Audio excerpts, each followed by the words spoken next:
السلام علیکم دوستو، مولانا رومی ایک سپیری کی داستان بیان فرماتا ہے۔ وہ سانپوں کی تلاش میں جنگل، بیابانوں اور برف باری کے بعد سانپوں کی تلاش میں نکلا۔ ایک جگہ اسے بہت بڑا مرا ہوا اژدہا نظر آیا، تو اس کے دل میں سوچ آئی کہ اسے کسی طرح شہر لے جاؤں اور اس پر ٹکٹ لگا دوں تو بہت سے پیسے کماؤں گا۔ تو پھر وہ بڑی مشکل اور تکلیف سے اس کو کھینچ کر شہر لے آیا۔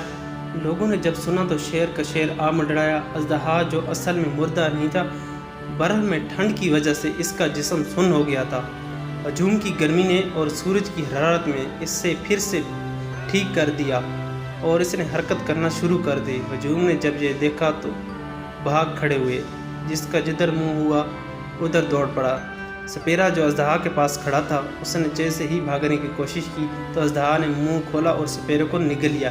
مولانا رومی یہ واقعہ سنا کر یوں فرماتے ہیں کہ ہمارا نفس بھی ایک اژدہا کی طرح ہے، اسے کبھی مردہ تصور نہیں کرنا۔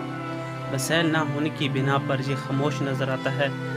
اللہ کریم کی عطا سے بغاوت اور دنیاوی پرستی وہ دو حرارتیں ہیں جو اسے متحرک کر دیتی ہیں۔ اسی لیے استغفار کیا کریں اور اللہ سے نفس کی قید سے بچنے کی دعا کیا کریں۔ جزاک اللہ۔